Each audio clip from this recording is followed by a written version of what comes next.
Looks like inflation is going to soar, interest rates are going to go up, the economy and the property markets are going to crash. Well, that's what the media keeps telling us, and I know many people are preparing for a rocky road ahead, but maybe it won't be as bad as all that, and that's what Dr. Andrew Wilson and I discuss in this week's Property Insider Chat. So if you want to keep up to date with what's going on in our property markets and the economy, please subscribe to this YouTube channel, click the little bell icon, and we'll update you each week when a new show comes out.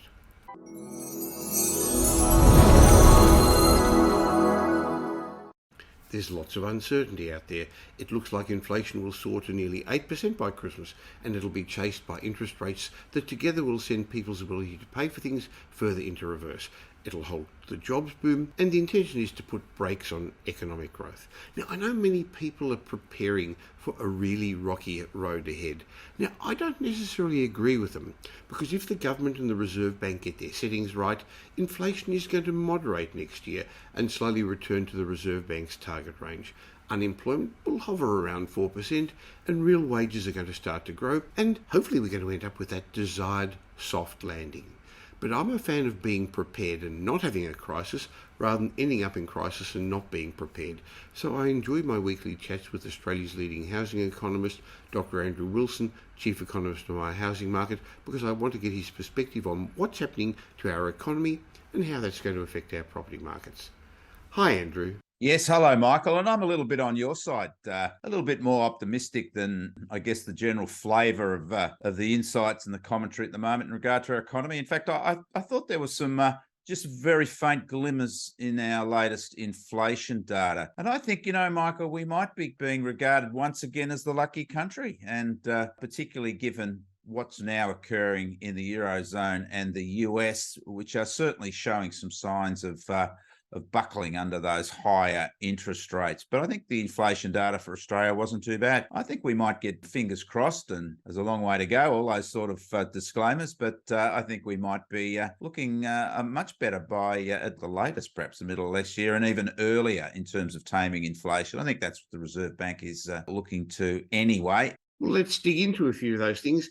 Last week, Treasurer Jim Chalmers downgraded Treasury's forecast for Australia's economic growth. He said it was only going to grow 3%, but still, that's a pretty good figure. And inflation, as you say, is now 6.1% through to June, but that's looking back for the June quarter. We're well into the next quarter now, but it's forecast to peak later this year in the December quarter, and then it's going to moderate, as you say. Similarly, interest rates are going to go up, but the market, and we often say we don't really know what that is, even they've downgraded where they think interest rates are going to head, so they're not going to go as high. So lots of forecasts ahead. What do you see happening moving forward? Well, I think the only accuracy with forecasts is their inaccuracy, Michael. And again, we're always seeing the shifts in forecasting, and the government, the Treasury, have got it wrong consistently. And I think when we look at economic growth, the lesson that we got last week from the US was that the US are now in a recession. No headlines really, US in recession, but technically they are in recession. We would have regarded it in Australia with 2 quarters of negative GDP as a recession. There would have been plenty of blazing headlines to that effect. But the US has a 3.6% unemployment rate. People are still spending. Inflation is still rising. So it's not sort of recession you would expect, with growth declining and unemployment rising at this stage. But nonetheless, it does indicate that on one measure, at least, economic activity is declining. And that, of course, is, again, a response to the higher cost of money through higher interest rates. And the point is that the US have moved sooner and gone harder in terms of their interest rate increases than Australia. And our position just might be assisted by a weakening of the US economy. And, of course, the Eurozone is also starting to look like it's weakening. So that might assist us in our heading towards our hopeful soft landing, because others are already going down, so that will impact our position without having to push up rates as high as perhaps we thought they would go. So in terms of the inflation numbers, Michael, the headline numbers were once again the highest we've seen since the 80s, notwithstanding the blip we got from the introduction of the GST. But when we look at some underlying factors, firstly, the increase over the quarter was lower than the previous quarter. It was still a big number, but if you want to hang your hat on something, that's something to hang your hat on to start with, that it wasn't as big as the previous quarter. And other factors were that, again, the driving forces of inflation, building costs for houses and oil. Now, there is no sign of rising building costs easing. We're up around about 24% over the past year. And that was the May index numbers, which are record increases. And considering normally we get 2 to 3% increase in house building costs, these are really spectacular numbers. But as I said, there's no sign of that easing. So the growth of house building costs will continue to impact inflation. And again, oil prices, petrol prices were a significant part of the inflation numbers again. So it's a bit of a rerun of the March quarter. However, of course, and we must emphasize this is June quarter data. We are now in August, and the quarterly data is really anachronistic compared to what other countries have. They rely on monthly data for their inflation and wage numbers, which of course are important considerations for interest rates. The ABS has finally announced that it's going to go to a monthly CPI number. Now, they're working on it, so we don't know when that will arrive. What we have seen is the price of oil falling away. So we're off our peaks, still at around about $100 US a barrel, but certainly down on that record $127 a barrel of recent months. But again, we're just starting to see a shift upwards. So let's hope that doesn't consolidate to be a higher, again, a bounce back in the price of oil. And we know when we look at the Bowser now, petrol per litre is below $2 now in most capitals. So that will work its way into the next quarter's data, which is important to understand. And the third point, Michael, is that, again, we're really seeing the goods, when we look at the two components of prices, goods and services, it's still very much about goods providing the inflationary numbers. But we're not really seeing a significant contribution yet from services. And of course, once we start to get prices growth in services, that really is the thin end of the wedge in terms of really seeing inflation take off. Particularly inflationary expectations are driven by services.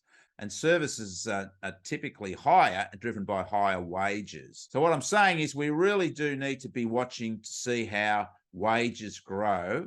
And I think that we may still be lucky enough not to be getting the sort of surges we've seen in the US in the shorter term for wages, because we have a different labour market in terms of how our wages are set. We have annual reviews, enterprise bargaining. And I think that's going to be, again, part of our local factors that maintain the lucky country, our descriptor of the lucky country, because it's because we're not seeing perhaps the type of skyrocketing wages in response to higher prices that we see in particularly in the US, that we're not seeing the price of services rising yet.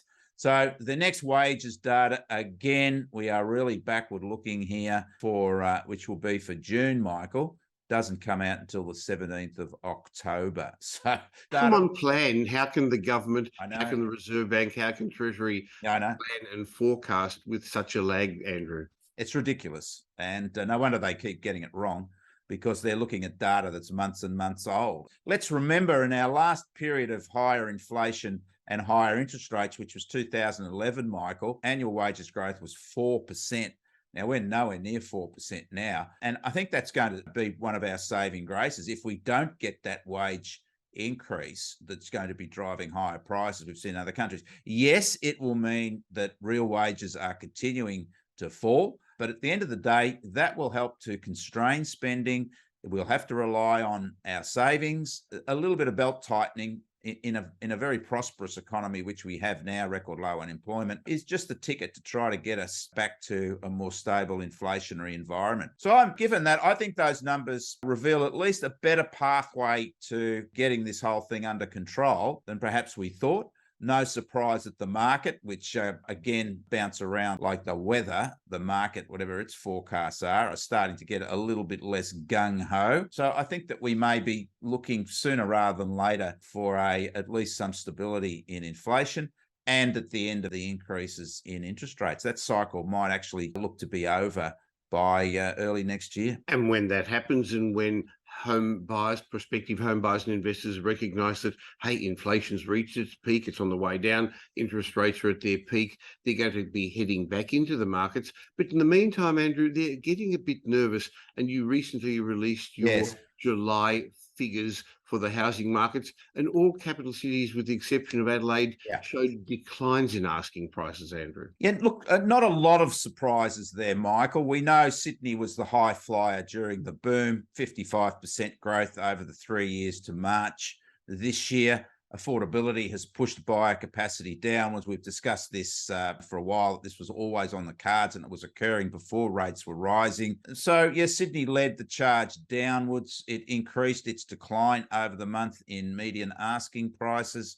Adelaide remained just above the line, but still growing. But Adelaide has been a strong performer over recent months. The surprise, I guess, was Brisbane coming down over the month. It has been a strong performer. But again, affordability is pushing down activity in Brisbane. It's had some remarkable growth, over 40% annualised at one stage there over the last year, Michael. And of course, that eventually does work its way into creating affordability barriers. But we've also seen the similar results in the auction market. The Brisbane clearance rates have fallen very sharply over the last month. So that sort of validates that scenario. Perth down a little bit. The other surprise, other than Brisbane, was Melbourne. And Melbourne seems to be holding the line. The Melbourne market, to me, is looking quite resilient. Yes, prices were down, but only down marginally by 0.5%. And again, that's validated by the auction clearance rates in Melbourne that have been sort of hovering quite consistently around 60%. So I guess we need to put this in context. Higher interest rates, a vicious scare campaign in the media in regard to the potential for house price crashes. So we have a lot of negativity. That's creating that phobia, atmospheric fear of being involved. But all that does, as you indicated, Michael, is create pent-up demand, which gets released once buyers realise there's some good opportunities out there. And that might be happening sooner rather than later. As I said, I think the market will be regaining its confidence next year at some stage. But of course, it is winter, Michael. We are now in the final month of winter, and it is called the winter selling season. So there's almost a triple whammy happening there. Affordability constraints following a boom, higher interest rates affecting confidence, and the winter selling season anyway, where we have buyers and sellers traditionally distracted. Now, that was the asking price for houses. With the apartment market, the unit market, they've actually been much more resilient, haven't they? Yes, they have, Michael. Majority of capitals actually recorded increased prices over the month for units. What we're seeing is the switch perhaps as an affordability factor from houses to apartments. Now, I know you regularly take a careful look at the auction markets to see what's happening on the ground, what sentiment's like, because that often leads into what asking price is going to be. And yes, we've had a bit of a winter chill, but the auction markets have remained pretty steady over the last month, Andrew.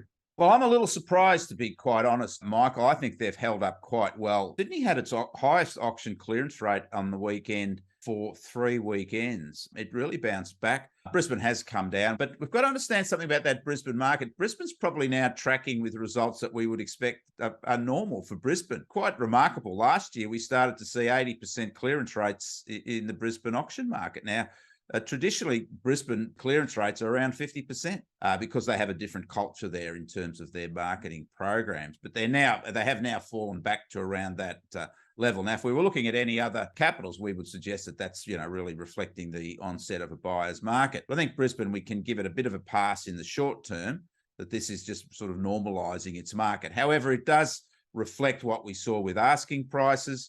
And that, as I said, is a reflection of not just interest rates and the winter season, but also the very strong growth that Brisbane has recorded recently. But Canberra down. Canberra, again, has had a very strong period.